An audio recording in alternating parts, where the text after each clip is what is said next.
जो लोग Windows 11 use कर रहे हैं उनके पास जो MS Paint है उसमें है कुछ खास फीचर जिनकी वजह से कई बार आपको एडोब फोटोशॉप की नीड भी फील नहीं होगी, क्योंकि काफ़ी सारे अब ऐसे फीचर्स MS Paint में ऐड कर दिए गए हैं जिनकी वजह से जो लोग फोटोशॉप को यूज़ करते थे वो आज सिर्फ MS Paint से ही वो काम कर डालते हैं।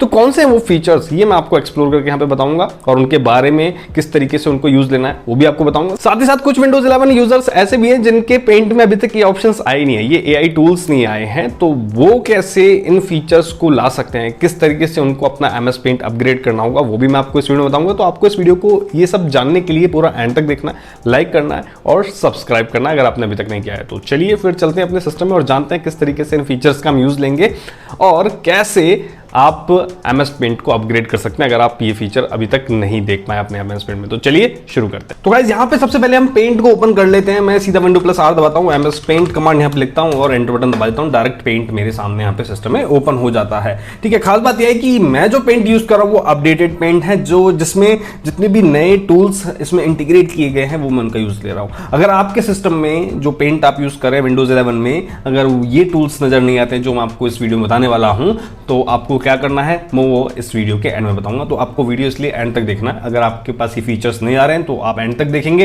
अगर फीचर्स आ रहे हैं तो कौन कौन से फीचर्स हैं उनका यूज कैसे लेना है तो उसके लिए आप पूरा वीडियो स्टेप बाय स्टेप देखेंगे। ठीक है, तो यहां पर आप देख सकते हैं कि मेरे पास ये MS Paint का इंटरफेस है। इंटरफेस लगभग सेम है लेकिन यहां पे कुछ टूल्स हैं जिन्हें इंटीग्रेट किया गया है इस MS Paint में, यानी कि एक नया MS Paint यहां पे आपको देखने को मिलता है और जिसकी वजह से काफी सारे टास्क अब इजीली हो जाते हैं जिनके लिए आपको फोटोशॉप जैसे टूल्स की जरूरत ही नहीं है, क्योंकि इसमें अब आपको काफी कुछ ऐसा मिल जाता है बेसिक टास्क के लिए जिनके लिए यूजर फोटोशॉप का यूज लेते थे लेकिन अब उन्हें जरूरत नहीं है।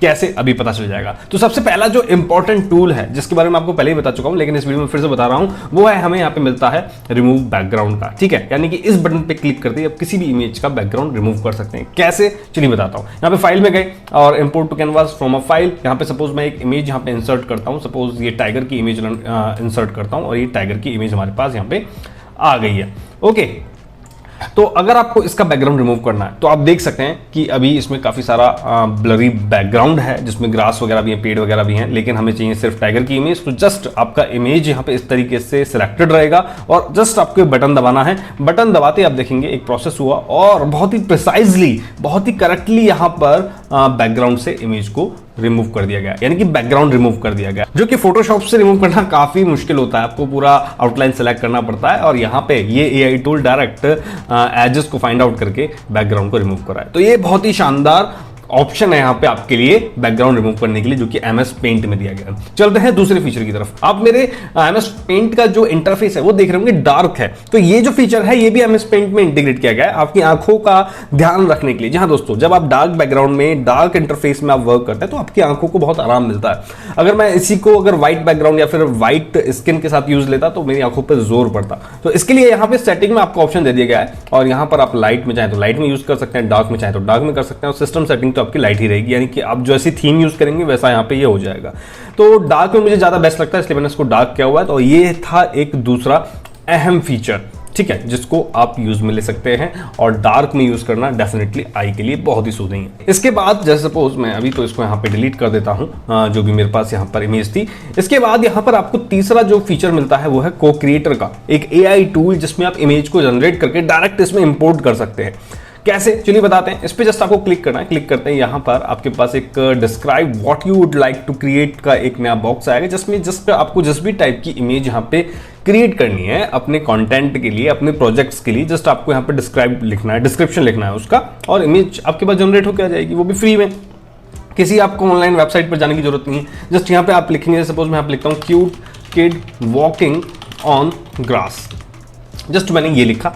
ये लिखने के बाद जस्ट आपको क्रिएट पे क्लिक करना है। आपको यानी कि यहाँ पर अपनी इमेज का डिस्क्रिप्शन लिखना है जैसी भी इमेज आप इमेजिन करते हैं। ओके, तो यहाँ पे जस्ट क्रिएट पे क्लिक करेंगे। क्रिएट पे क्लिक करने के बाद आप देख सकते हैं नीचे यहाँ पे लोडिंग शुरू हो गई है। जितने भी वेरिएंट्स हैं आपके डिस्क्रिप्शन से रिलेटेड वो यहाँ पे आपको शो करेगा, जितनी भी इमेज ये जनरेट कर सकता है। तो यहाँ पे आप देख सकते हैं मेरे पास आउटपुट में कुछ इमेजेस आ गई हैं। जैसे सपोज ये इमेज है, आप देख सकते हैं cute kid walking on grass, जैसा कि मैंने इमेज को डिस्क्राइब करा, इमेजिन करा था वो यहाँ पे आ गया है। अब सपोज मुझे अपने प्रोजेक्ट में यूज देना हो, कोई थंबनेल बनाना हो तो मैं उसका यूज ले सकता हूँ। इसके अलावा यहाँ पे एक चीज और देखने को मिलेगी आपको, को क्रिएटर में चूज स्टाइल यहाँ पे आपके पास आ रहा है। ड्रॉप डाउन करेंगे तो यहाँ पे आपके पास स्टाइल आ जाएगी। आपके डिस्क्रिप्शन को आप किस स्टाइल की इमेज में चाहते हैं। सपोज आप इंक स्केच आप चाहते हैं, ऑयल पेंटिंग आप चाहते हैं, डिजिटल आर्ट चाहते हैं, पिक्सल आर्ट चाहते हैं, एनिम आर्ट चाहते हैं, फोटो रियलिस्टिक चाहते हैं, वाटर कलर चाहते हैं, चारकोल आप चाहते हैं, तो जिस भी आप टेक्सचर और जिस भी आप स्टाइल के साथ इमेज चाहते हैं वो यहाँ से आप सिलेक्ट कर सकते हैं। करके देख लेते हैं एक बार, देर किस बात की है। तो यहाँ पे जैसे सपोज आपको अगर इमेज चाहिए, सपोज मैं इंक स्केच में कन्वर्ट करता हूं और फिर क्रिएट यहाँ पे करता हूं, तो यहाँ पर फिर से हम वेट करेंगे और हमारे पास अब इंक स्केच में यहाँ पे इमेज आएगी। तो आप देख सकते हैं नीचे कुछ इंक स्केच में मेरे पास यहाँ पर इमेजेस आ गई हैं, जिसको मैं यहाँ पे प्लेस कर सकता हूँ डायरेक्ट। सबसे पहले तो मैं इसको यहाँ पे अरेंज करता हूँ और सपोज मैं यहाँ पे ये वाली इमेज यूज करता हूँ, ठीक है। तो ये हमारी हो गई इंक स्केच फोटो। ओके, तो आपने देखा कि किस तरीके से हमने दो इमेज यहाँ पे जनरेट करी। अब आप इनका यूज जहां पर लेना चाहें, जैसे लेना चाहें वो आप ले सकते हैं। ओके, तो ये था थर्ड फीचर जिसका आप यूज ले सकते हैं, जिसका नाम है को क्रिएटर। ओके, इसके बाद जो फोर्थ फीचर है जिसके लिए ज्यादातर लोग फोटोशॉप का यूज लेते थे वो है लेयर्स, क्योंकि आप पेंट में लेयर वाइज काम नहीं कर पाते थे। जैसे कि अभी आप कैनवास दे सकते हैं, यहाँ पे किसी तरह की लेयर नहीं है, तो अगर मुझे ये इमेज पूरी की पूरी अगर कहीं यूज करनी हो तो वो मैं नहीं कर सकता। आप देख सकते हैं यहाँ पे कट हो जाती है। लेकिन लेयर में क्या होता है कि पूरी की पूरी इमेज आप शिफ्ट कर सकते हैं, ऊपर नीचे कर सकते हैं, एक अलग टेक्स्ट की लेयर बना सकते हैं, एक अलग ऑब्जेक्ट की लेयर बना सकते हैं और फिर उनका यूज ले सकते हैं। लेकिन अगर लेयर नहीं है तो आपको दिक्कतें आती हैं, काफी सारी दिक्कतों का सामना करता है इमेज क्रिएशन प्रोसेस में। अब लेयर आ गया है तो आप लोगो बनाइए, थंबनेल बनाइए, पोस्टर बनाइए, जो भी आप क्रिएट करना चाहते हैं वो क्रिएट कर सकते हैं लेयर टूल की हेल्प से। कैसे इसका यूज लेना चलिए बताते हैं। सबसे पहले तो इसको रिमूव कर देते हैं, कंट्रोल ए दबाते हैं और डिलीट दबा देते हैं। तो यहां से जो हमारा डेटा था, जो भी इमेज था, कैनवास था, क्लीन हो गया। अब इस कैनवास पे सपोज हम एक लॉयन वर्सेस टाइगर का एक छोटा सा एक बेसिक थंबनेल यहाँ पे क्रिएट करने की कोशिश करते हैं। तो उसके लिए क्या करना होगा, हम फाइल में जाकर सबसे पहले तो न्यू कर लेते हैं, एक न्यू कैनवास यहाँ पे क्रिएट कर लेते हैं। तो न्यू कैनवास का साइज अगर आपको डिफाइन करना हो तो साइज के लिए यहाँ पे एक ऑप्शन आता है आपके पास, रिसाइज एंड स्क्यू पे, इस पे क्लिक करेंगे तो आपको पता होना चाहिए आप जिस भी प्लेटफॉर्म के लिए यहाँ पर इमेज क्रिएट कर रहे हैं, चाहे वो पोस्टर हो, चाहे वो यूट्यूब थंबनेल हो, तो उसका आपको रिजोल्यूशन पता होना चाहिए। जैसे यूट्यूब के थंबनेल के लिए यहाँ पे रिजोल्यूशन होता है 1280 और यहाँ पर 720। यहाँ पे आपको इस चेन को अनलिंक करना होगा जिससे कि आप अपना डिफाइन वैल्यू यहाँ पे एंटर कर पाए, ठीक है। ओके करेंगे तो अभी ये जो आप देख रहे हैं साइज, ये 1280 बाय 720 का ही है। अब इसमें हमें सपोज एक थंबनेल क्रिएट करना है तो कैसे करेंगे। तो सबसे पहले तो एक बैकग्राउंड इमेज हम यहाँ पे इंपोर्ट करते हैं, फ्रॉम फाइल में गए और सपोज ये बैकग्राउंड मैं ले लेता हूँ। ये बैकग्राउंड मैंने इसमें इंसर्ट किया और इस तरीके से ड्रैग करके इसको पूरे कैनवास के साइज का बना दिया। ये काम हो गया।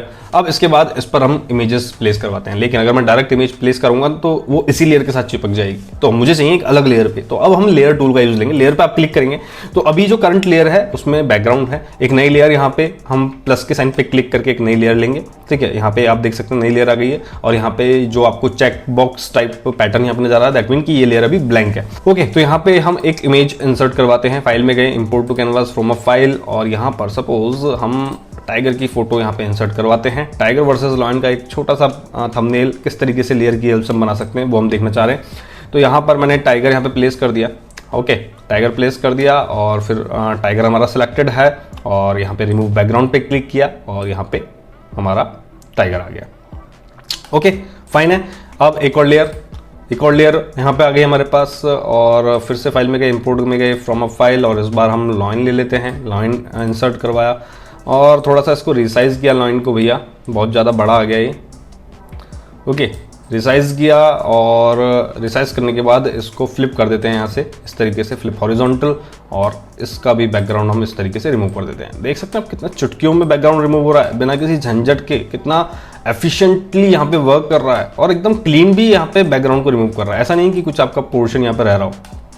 तो ये हो गया भैया, लॉइन हो गया, टाइगर हो गया। वर्सेस के लिए यहाँ पे एक और लेयर यहाँ पे ले लेते हैं जिसमें हम वर्सेस के लिए ये वाला जो शेप है वो ले लेंगे। ओके, इस तरीके से इसको भी फ्लिप कर लेते हैं। ये फ्लिप कर लिया इस तरीके से।